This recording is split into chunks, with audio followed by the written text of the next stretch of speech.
So my next guest here is Ross CrockFord. Ross CrockFord started working as a journalist at the Prague Post, an English language newspaper in Europe. In 1997, he joined Victoria's Monday magazine, and in 1998, he became its editor. Since 2001, he's been an active freelance writer for Explorer, Western Living, Adbusters, The Globe and Mail, and many other publications. Ross has received the National Magazine Award for Sports Writing, Western Magazine Award for Business Writing, and a Jack Webster's Award of Distinction for Investigative Reporting. He's also the author of Victoria, the Unknown City, an alternative guidebook and blogs about local history at Unknown Victoria. So, Ross, thank you for joining us today. Good morning. I guess it's almost afternoon. It's still 11:30, right? Yeah. Well, we're getting there. So today we're going to be talking about Blue Bridge politics, and I guess there's been a lot said about this. I guess let's just remind us about the cost of this bridge, the starting cost, which the voters of Victoria voted on, and how it ballooned to $100 million. Okay. Well, I should mention that I'm also a director of a group called johnsonstreetbridge.org, which is the name of the group and also the website address.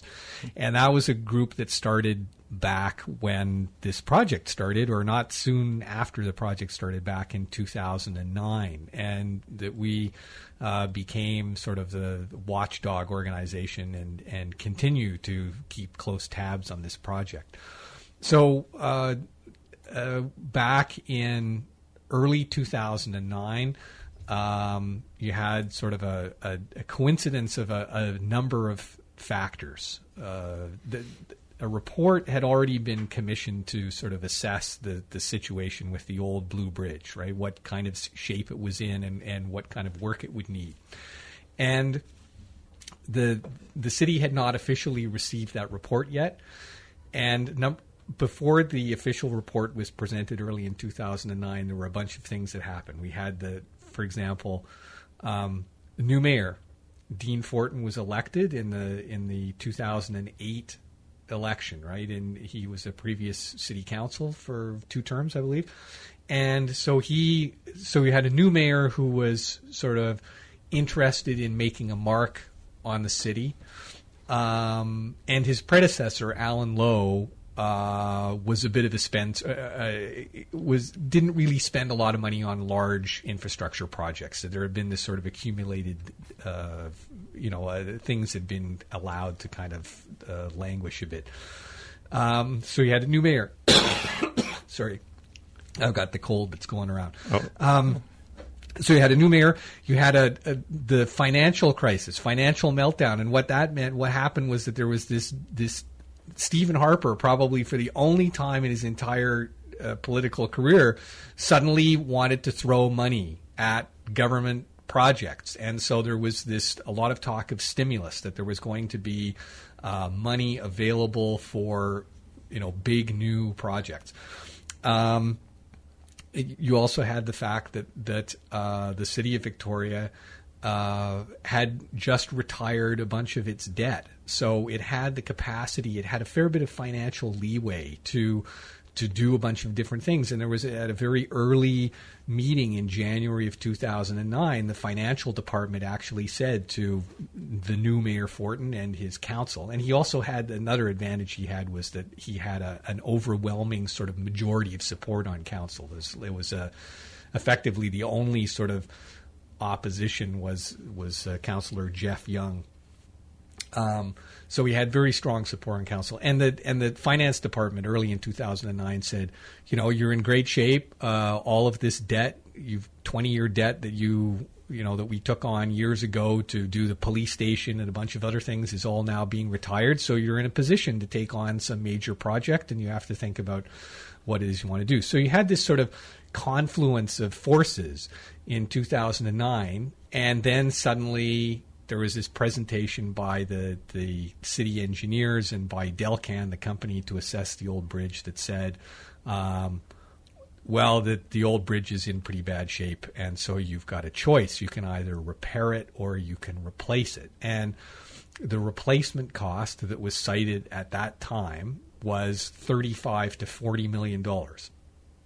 And they said, but that's sort of a preliminary estimate, and that's not for an architecturally significant bridge.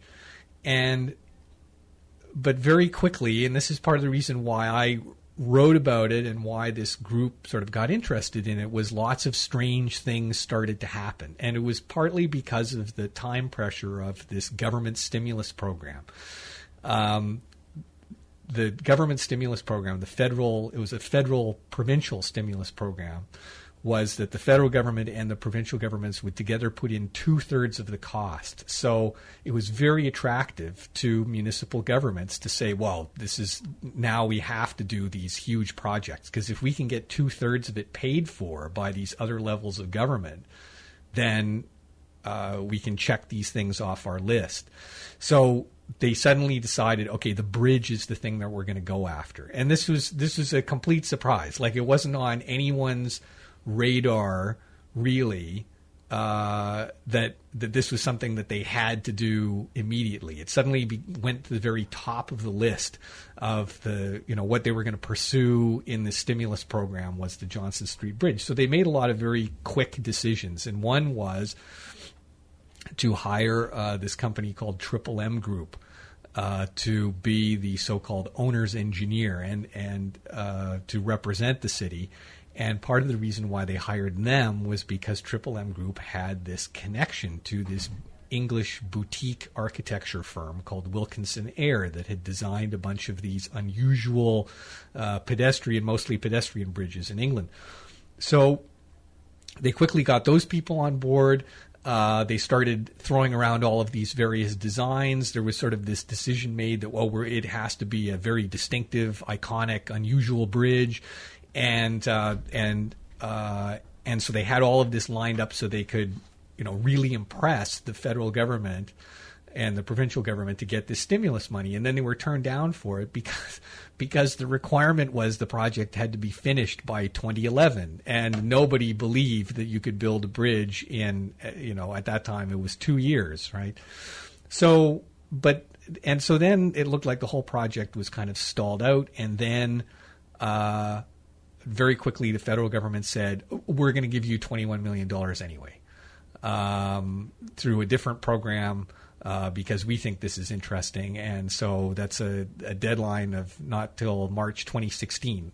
Long ways away. It gives you lots of time to get this bridge built. And that's really what sort of got the whole ball rolling. This is now sort of September, October of 2009 that this happened. So at that time, the price had gone up. It was then estimated at $63 million. And but even then, it was still sort of abstract. There was a decision that was made. We're going to try to borrow the money, $42 million to make up the difference what the feds are giving us. And that's what led to there's a requirement in provincial law that if a municipality is going to borrow money, that they have to get approval of the voters. And so they decided to have this petition, a so-called counter petition. And it was me and my group that sort of organized the counter petition process to say, no, you have to hold a referendum. And so we got all these signatures, and that's what ultimately forced the referendum. But the referendum went ahead, they borrowed the money, and now the bridge is underway. So it went to, what was the starting cost again? Right back at the very beginning when the new bridge, was first mooted as an idea, it was $35 to $40 million. Then in May of 2009, the estimates were revised up to $63 million. In the summer of 2010, it went to $77 million. And then in March 2012, it was increased to $92.8 million. And that's what the so-called budget is for the bridge right now. But the the concern is that there have been the company that's building the bridge, PCL, has already put the city on notice that it wants more money. So there are these red flags that it's going to be more than 92.8 and probably 100, 110 million, something like that. So it seems like just within the matter of a few years, the price of the bridge went up exponentially. Now that we're sitting at 92.8, can it actually keep going exponentially? I mean, can we have a $500 million bridge here? Well, it really is a test of sort of what the city council is willing to tolerate. The engineers involved in the project have been very careful to spring sort of, the increases are big, but not so big that they've never been presented as unmanageable increases. They always seem to find a way of saying, it's too bad that the price has gone up, but don't worry, we can still deal with it this way. And so the council has never been sort of in a situation where they've said, that's it, forget it, we have to do something else. And certain people in the public, like me, have said, well, why? Maybe you should grab a little more backbone and actually realize that you're kind of being taken for a ride here. So that's if the council continues to say yes, then sure, you could have a very expensive bridge. It's ultimately up to them to say no. That's it, not a penny more. And that's the language they used when it went up to 92.8. I don't know if they're going to, can they stomach another increase? We'll see. Yeah. Is it possible? I mean, they said they can deal with the cost increase. So how are they going to deal with it? Are they going to put a toll booth on this bridge? No, you can't. Apparently, because there's this federal funding involved, the federal government doesn't like the optics of having a toll booth. If it's being paid for by taxpayers, then how come they're also paying tolls on it as well? So this is the hard part for the city. Is that the city is a very small entity. It has 80,000 residents, so it doesn't have a huge pool of money to draw from on its own resources to be able to cover these increases. And that's the real concern, is if it does go up by $10 million or $20 million, it's going to have to either drain money out of its financial reserve fund, or it's going to have to defer other projects, or the most extreme thing is actually sell off some of its assets. And this is something that has happened in Victoria's history. For example, with Memorial Arena, now the Save On Foods Memorial Center, but the predecessor arena, there were big budget increases on that while it was being built, and the city actually sold off bits of parkland. It used to have the so-called Willows Exhibition Grounds, which were in Oak Bay, which was like a racetrack and all this. It had actually sold that property off and then plowed the money into the arena project. And so that's the similar kind of things that may be facing the city of Victoria if this bridge project goes wildly over budget. The city of Victoria is moving around money, is saying this and that is no longer part of the bridge project, so it makes it look like the bridge is on budget. Do does the mayor and the city councillors think the Victoria taxpayers are stupid? No,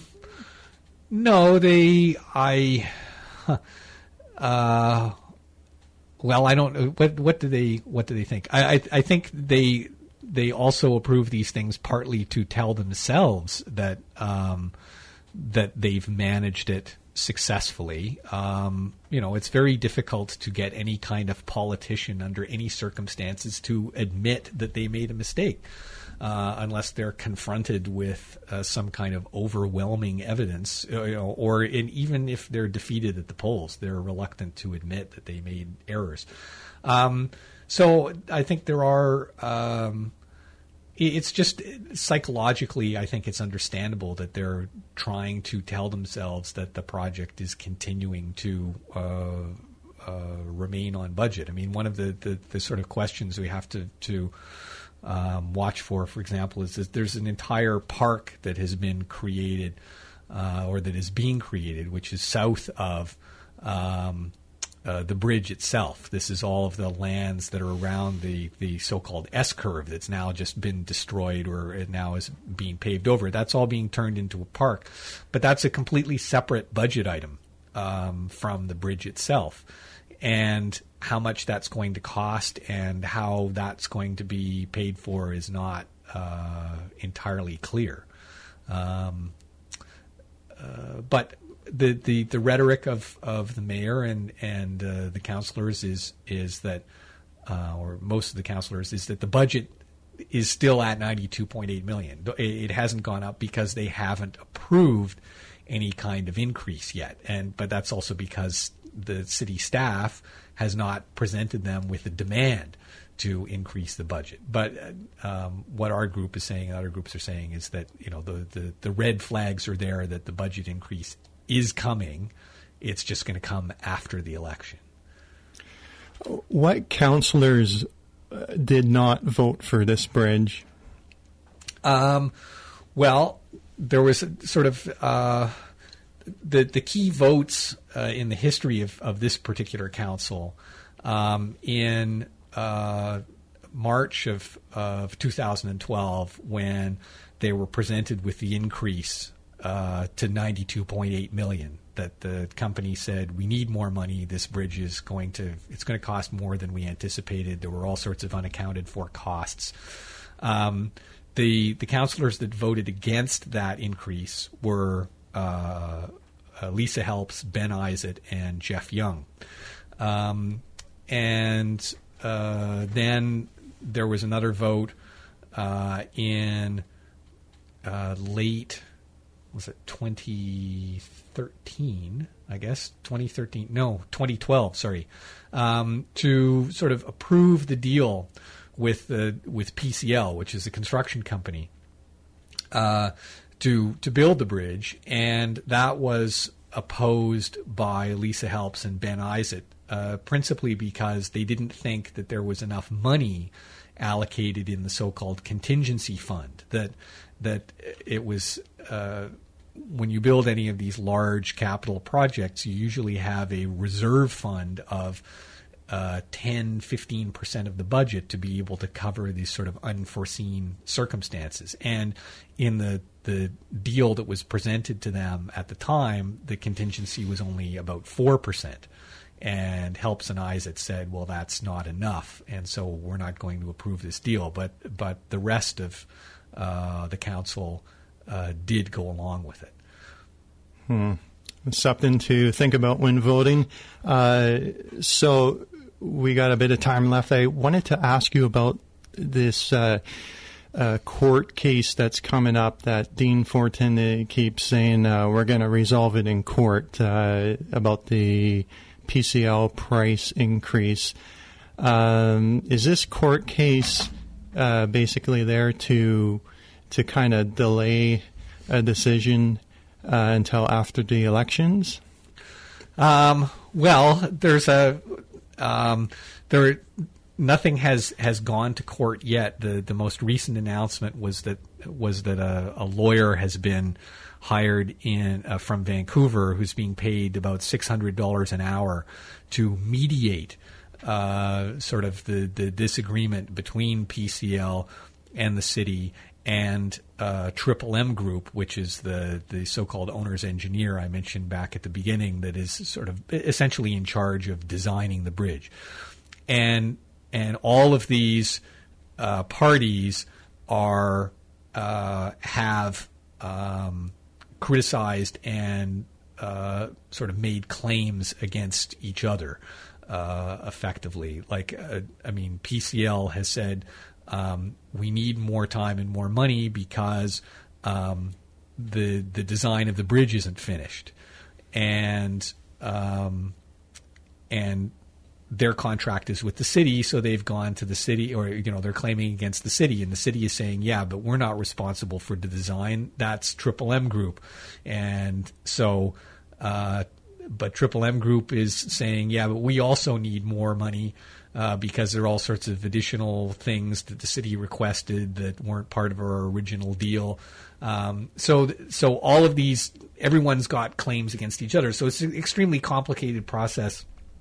And it's not necessarily something that was done just to sort of kick things down past the election itself. But it is a fact that you're probably not really going to know what the problems are and what the costs are until after the election is over. I'm probably early in 2015, you're going to start getting a more complete story about what's going on with the project. Wow. Okay. What a story this has been, and you've been covering it with your website, the Johnson Street Bridge.org. That's you've been doing that since it started? Yeah, since 2009. Yeah, you knew something was up when it started, eh? Well, it's the biggest capital project that the city of Victoria has ever undertaken. So it was historically interesting, and it also has a lot of repercussions or impacts on everything else that the city wants to do. Because there are lots of other bits of infrastructure the city needs to work on. For example, the Crystal Pool, the swimming pool, is pushing like 50 years of age, or it's well over 40 years of age anyway. So it has to be. It's going to cost a lot of money to either upgrade or replace that. The Bay Street Bridge, Royal Athletic Park is outdated. There's a lot of facilities that need seismic upgrading. So there's a lot of expenses that the city of Victoria has coming up, and its ability to deal with any of those is all going to depend on how this bridge project turns out.